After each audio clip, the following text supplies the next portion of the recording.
السلام عليكم ورحمة الله وبركاته. جامعة مسجد الحذيفة يا شيخ عبد الله حسن حاشا البربراوي. رمضان كريم horta marka hore idin leenahay maalintii ugu dambeysay ama shantii cisho ee idiin socday 10ku aad kala soo qayb galnay. sheekha waxaan weydiin doonaa su'aalo ay dadku soo weydiiyeen oo ay soo qoreen iyo kuwa idinka mikrofoonka la idiin dhiibo oo aad idinku toos u weydiin doontaan inta uu ka gaari karo sheekha maadaama xilli adag ay tahay oo xilligii nasiinada ay tahay. waxaanad kala socon doontaan QTV baraha bulshada mareegaha ku leeyahay. sheekh haddii aan ku horeyno su'aalaha ay dadku inoo soo qoreen dumarka daaciyaadka la baxay page-ka Facebook samaystay buu yiri codkoodu miyaanu cawra ahayn sida uu kitaabka uu leeyahay Imaam Nawawi uu sheegay. haddii aan laba kuwa ka dhigno su-aasha labaadna waxay leedahay miyuu sugnaaday xadiiska odhanaya qofka aan u murgoon caalim dhintay waa munaafiq xadiiskaasi ma ansaxba. الحمد لله والصلاة والسلام على رسول الله وعلى آله وأصحابه أجمعين. حديث كورنا يا عالم كدنتي قف كان دمشق سكن برجوني ومنافق حديث شراء والنبي عليه الصلاة والسلام كسرنا ذي معه. لكن قفك مؤمن كاهي قفك عالم كا ومدى علمك وحبار سنة إسلام كان كتوسنا وددي النبي عليه الصلاة والسلام وعلم ودم ما وضعها مستقيمين قال بأشر علم إلى هدنا إلى هاي اللومية إلى هاي كتاب كسكشاقي وأضله الله على علم علمي قال أماني dadkii sana la amaanay ixtiraam oo jeclaadana la yiri oo cilmiga ay la socoto laba arrimood. arrinta koowaad waa qofka inaanu sameyn jafaa oo inuu cilmigii ku camal fali waayo isagoo aqoontii la khilaafo. iyo arrinta labaad oo ah qofku inuu sameeyo quluwi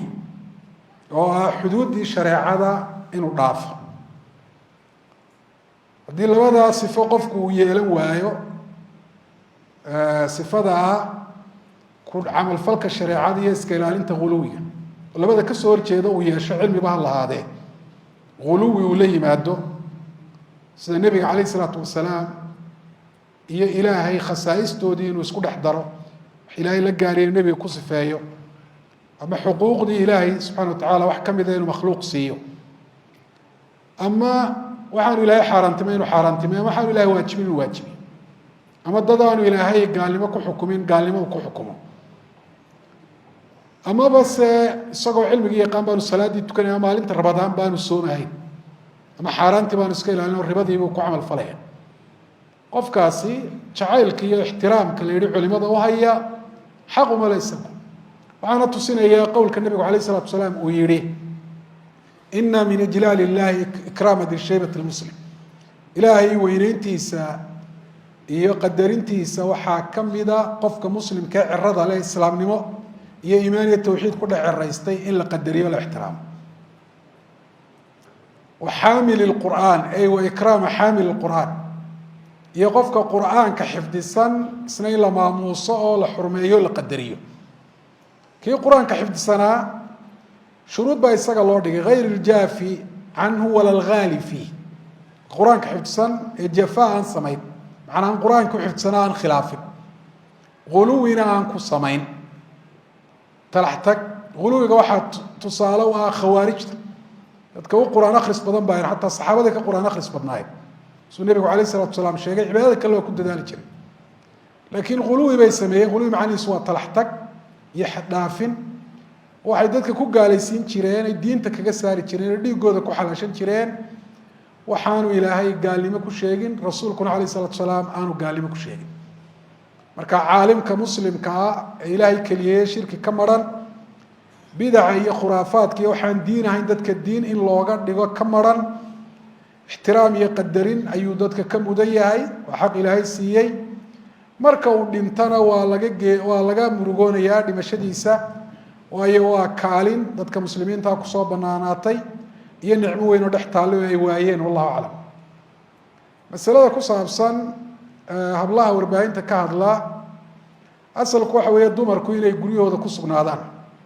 ilahay wuxu uhi waqarna fii buyuutikuna walaa tabarajna tabaruj aljaahiliyati lula, guryihiina ku nagaada hana banbixina sidii jaahiliye lagu yaqaanay. asalku waa sidaa. dumarku waxay u bixi karaan lixaaja, baahi, dan iyagu ay leeyihiin ama dan iyo baahi cid kale ay u gudayaan oo cid kale tusaale ahaan ay caawinayaan. inay baxaan shuruud dheeraada bay leedahay. oo hadday nin leedahay ma bixi karto ninkeedoon ogolayn, fasaxaanay ka haysan. sidaas oo kale marka ay baxayso waxaa shardi ah waxa udug leedhoo dhan inay ka dheeraato. haddii kale rasuulku sifa xun buu ka bixiyey fahiya kada wa kada buuri. riwaayadka kalaa fasiray fahiya zaaniya, gabadha cadar ismarisee baxda deetana caaqibada iyo natiijadu ay noqoto in udugeedaasi ragga sankooda u gaadho, fahiya zaaniya. xumaanta lafteedii bay samaysay macnuu maaha, laakiin waxaanay samaynaysaabaa ayaa ka mida asbaabaha keena xumaanta in lagu dhaco, dadkuna ay ku fitnoobaan.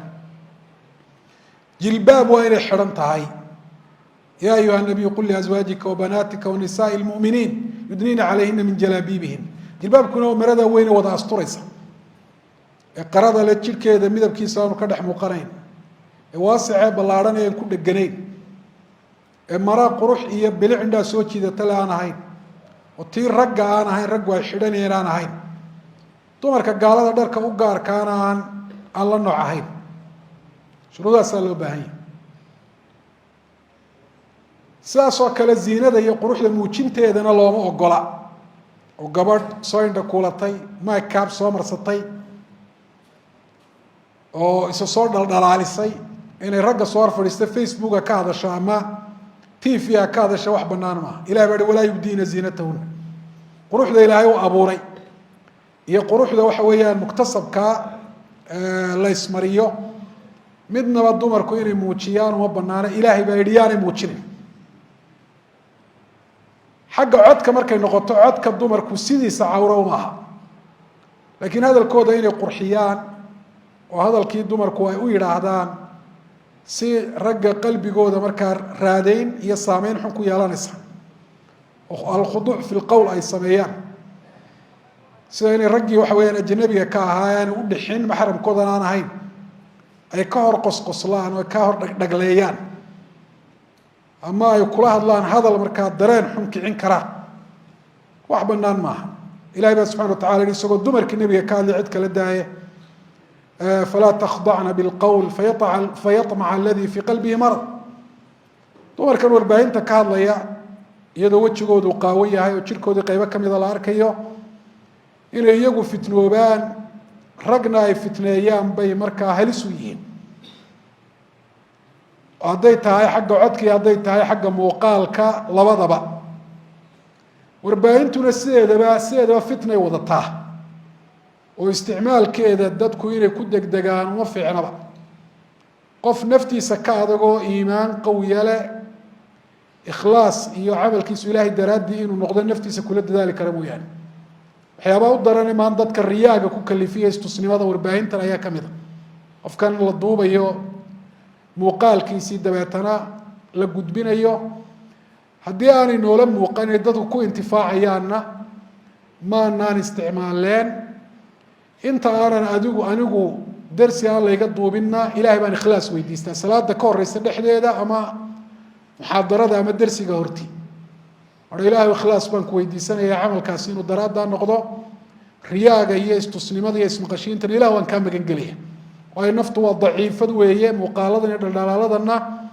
dadka bani aadamka way fitneeyaan, niyadana waa ka kharibaan. marka dumarka waxa u dhigaan, muxaadaraadka ha u galaan. warbaahinta markaa isticmaalkeeda waxyaabaha aynu sheegnay ayaa ka dhalan kara. aniga taladeedu waxay tahay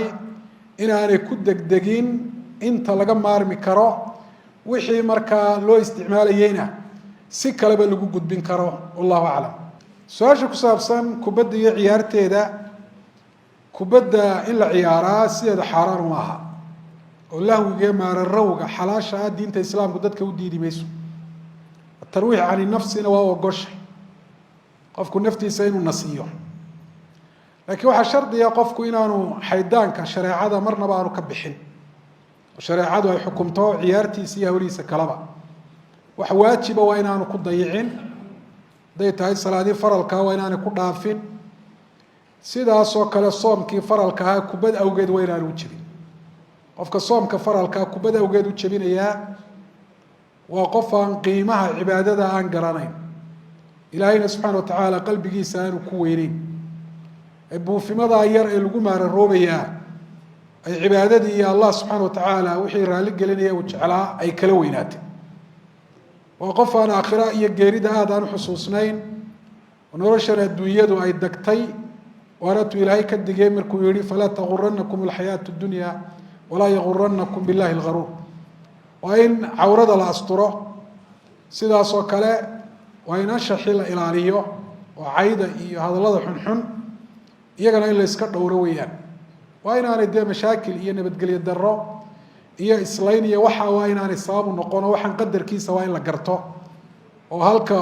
dadka caqliga li ay garanayaan uu yaallo waa inaan la dhaafin weeye haddii la dhaha lacag baa lagu kala helayaa iyadu khamaar bay noqonaysaa ooma banaana bisha ramadaan markaa waa wakti kooban aadna u qaali ah aadna laynoogu boriyo laynoogu dhiirigeliyo cibaadaadka marka wakti dee kubad la ciyaaro ama koobab la dhigo bishani maaha oo la yidhaahdo waktigaan isku dhaafinayna wakti la isdhaafiyaaba ramadaan ma jiraba qofka muslimkee qiimaheeda dhabtaa garanaya waktigu isdhaafiyaa ma jiro ood sooman tahay haa laakiin cibaadadu soomkao qura maaha qur-aanka akhriskiisii mee ducadii meeday dikrigii mee imsa jeer baad nebiga ku salliday imsa jeer baad tihi subxaan allah imsa jeer baad tihi alxamdu lilah imsa jeer baad tihi allahu akbar imsa jeer baad ilaahay bariday imisa waxa weeyaan cibaado kuu taalla waa waktigii aada haniimaysan lahayd ee ilaahay raxmaddiisa aada naftaada u bandhigi lahayd rasuulkuna alayh isalaatu wasalaam wuxuu yihi ucbudu llaha ifcalu lkhayra dahrakum xiliyadiina iyo waktigiina oo dhan khayrka sameeya tacaraduu linafaxaati raxmati rabbikum neecawda raxmadda rabbigiina isu dhiga macanaa la yimaada asbaabtii aad ku heli lahaydeen raxmadda ilaahay waktiyada qaarkood si gaara u bixiyo faina lilahi nafaxaati min raxmati yusiibu biha man yashaau min cibaadi ilahay neecawo raxmaddiisa kamida buu leeyahy cidda uu doonay addoomihiisa kamida ilahay uu gaadhsiiyo abaraani baa wariye xadiidkaasi waana xadiid saxiixa wey marka waktiganna waa waktigii ilaahay subxana wa tacala raxmaddiisu ay ballaadhnayd fursadaha dembi dhaafka iyo darajayntu ay badnaayeen in markaa dhalinyarta lagu mashquuliyo maaha kubad iyo waxyaabo aan macno badan lahayn sanadka bilaha kaleo dhan ciyaar laakiin bishan ka haniimayso oo ka faa'iideyso waxaanay u badantahay soomku inuu dhalinyarta sabab ugu noqdo waxyaaba aan saxahayn salaaddii ay ku dhaafto amaba se soomkii ay uga tagaan kubadda awgeed inta kubaddaasi ay daciifiso oo ay taagdarro iyo tabardarro sabab ugu noqoto inay caytamaan inay dagaalamaan intaabana waynu aragnaa iyadoo dhacda marka waktiga qiimihiisa iyo qadarkiisa hala garto wallahu aclam jasaaka allah sheekh saa-iilka afraad waxa uu leeyahay waxaan joogaa meel koofeera meelahan dumarka lagu qorxiyo timaha qofka uu leeyahay ama gabadhu ay leedahay baa timo kalena dul saaraa si loogu qorxiyo ilmahayga mushaharkaa ka qaata halkaas timahaa saariyo timaha kale iyo dumarka aan qorxinayo ilmahayga mushaharkaan ka qaato wax maugu iibin karaa maxay odhan weyda anigu ma cuni karaa naftaada ka horeysa ilmahaaga yaa ayuha aladiina aamanuu quu anfusakum waahliikum naara waxaasi waa waxa loo yaqaano alwasl oo macnihiisu yahay qofka timihii ilaahay uu abuuray timo aan ahayn in timihiisa lagu tidco ama dee dushaba uu ka xidho timo kaloo ardafiishalah waxay arrintaasi ka mid tahay dembiyada waaweyn waxaana u daliilo xadiidka saxiixeynka ku jira nebigu calayh isalaatu wasalaam wuxuu ihi lacana allahu alwaasilata waalmustawsila ficilka lababa waa lagu nacdalay qofka arrinta noocaasa isagu samaynaya ee farsamo yaqaanka ku ah waa gabadhaa dee koofeerka joogtee shaqadeedu ay tahay inay dumarka timahoodii timo kale u saarto ama ay timo kale ay ugu tidado waa alwaasila weeye taas waa nacdalantay nacdashana macnaheed waxa ilahay raxmadiisa baa qofkaa laga eriyey waxaa kaloo la nacdalay almustawsila waa aalibatu lilwasli weeye waa ta koofeerka tegaysa ama meel kaleba qof ugu tegaysa rag iyo dumarku doolaya baa noqday odhanaysa wasli ii samee tima ardafiishale timahayga ku tidaco ku xidhiidhi si ay ugu muuqdaan timo dheerinayiin ama ii geli tima ardafiishala si loo moodo timahaygu inay jilicsan yihin ama inay dheer ama inay qurux badan yihin shay kasta oo qofka samaynaya la nacdalayna waa xaaraan bal waa kabiira min kabaa'ir dunuub waxaa qofka lagu nacdalay sababtii waa dembi dembiyada waaweyn kabaairta la hahdo ee naarta lagu mutaysta ka mida shayguna mar hadduu xaaraan yahay oo xaaraannimadu shareecada ay ku sugnaato wixii laga helo ee adduunina waa xaaraan shaqo xaaraana qofkii qabtay ganacsi xaaraana qofkii ka shaqeeyey wax xaaraana kii iibiyey waxa uu ka helaa ee lacaga ama maal adduunyo kale isaguna waa xaaraan wey oo rasuulku wuxu uhi sida abu daawuud wariyay in allaha idaa xarama shay-an xarama amanahu shay ilahay hadduu xaaraantimeeyo marka la iibiyo ama wax lagu bedesho wixii lagu iibiyey ee lacag ahaa ama lagu bedeshay isagana ilahay uu xaaraantimeeyey oo suurtagal ma aha inuu asalki xaaraan yahay faraciina uu xalaal yahay siduu asalku xaaraan u yahay ayuu faracuna xaaraan u yahay attaabicuna taabicun markaa naftaadana ha siin ubadkaagana ha siin shaqada noocaasana aada maqashay rasuulku siduu uga dayriye uga digayna iska daayo shaqo kaloo xalaala adoo ilaahay ku kalsoon qadarkana rumaysan raadso wallahu aclam